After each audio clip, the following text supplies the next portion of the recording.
Alright, today we're reviewing the K2 MINDBENDER 99TI in a 178 length.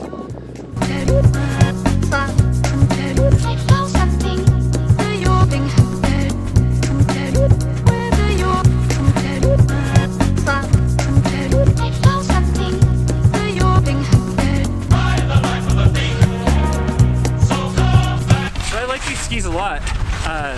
They kind of are interesting because if you want to keep your arc, you really have to stand on them and you have to keep your pressure the whole way through the turn. I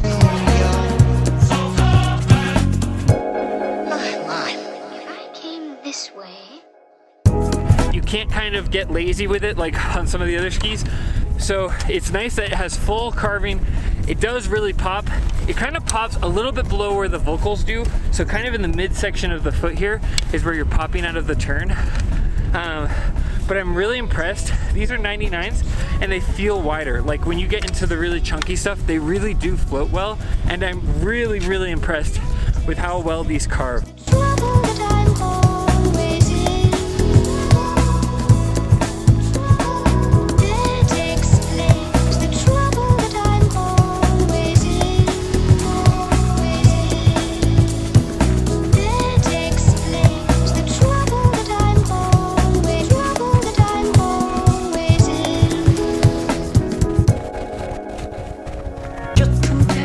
If you stand on your boot and really keep your pressure, they will carry you the whole way through the turn. But if you let go of it and you get sloppy, you'll start to kind of wash out a little bit on your tails here. But I would say that that's a good thing, because when I'm going in kind of the areas where there's moguls or maybe if there are trees, what you're getting is you're getting a lot of maneuverability turn to turn. So you can kind of wash out your turns and have a little bit more playful turn when you're not carving and charging.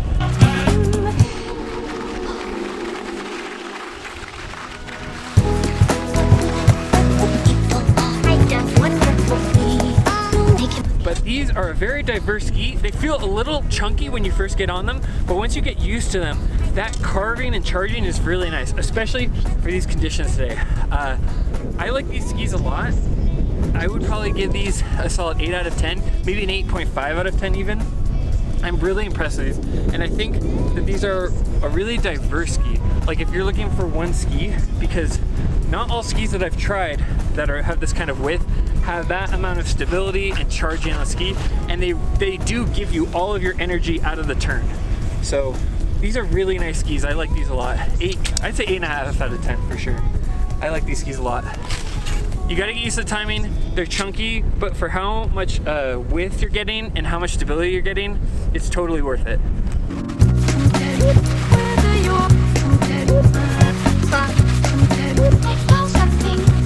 And I know I say this every time, but this time it's gonna be relevant. I did actually pay for this demo.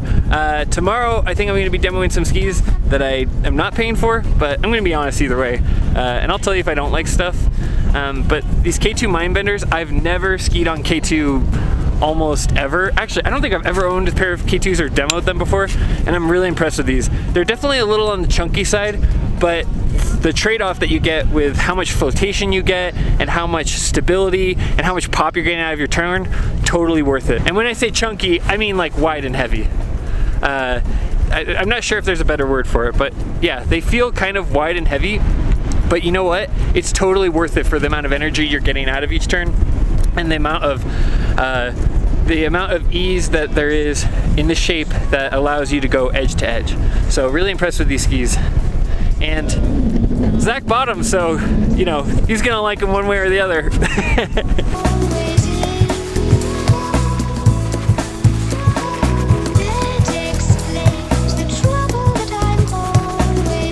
So what's really interesting about these, you can kind of see the shape.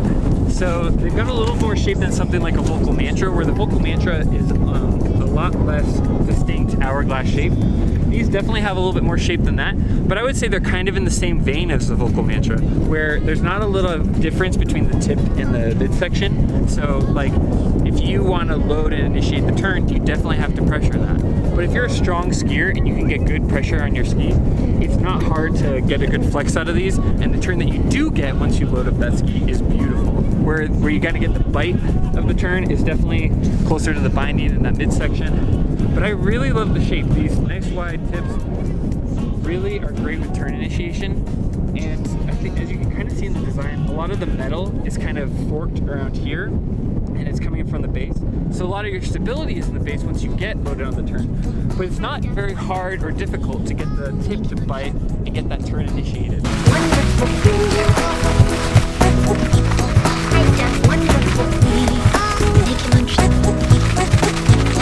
I can actually feel what this ski is doing, where it's not too hard to initiate the turn, but once you do get into that midsection of your turn, it's really stable and really comfortable.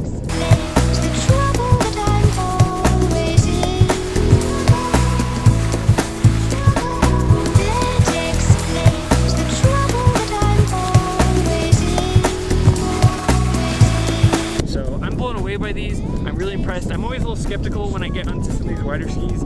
Like, are they going to have the stability? Are they going to give me the pop? But these have the juice. They really pop you in and out of the turn. They're really stable, and I think that I'm really impressed with just how well they're doing in some of kind of the chunkier sections of snow, where the snow is a little bit maybe more like mashed potatoes. They're having no problem getting around that stuff. So this is a very diverse ski, and I'm really impressed. 8.5 out of 10.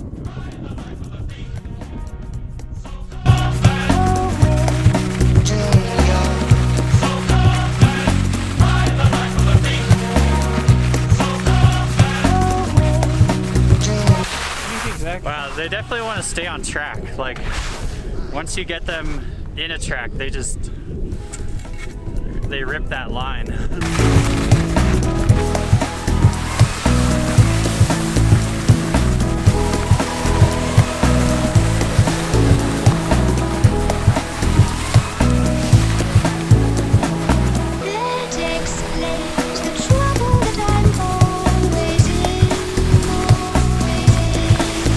Zach, what do you think of these skis? What would you rate them?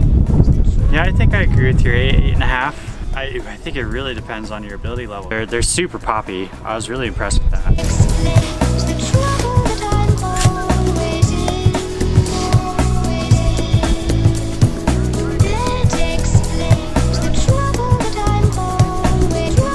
Is it actually gonna freaking snow tomorrow? So if you like this content, feel free to give it a like. Please subscribe so you can see more content, and thanks for watching.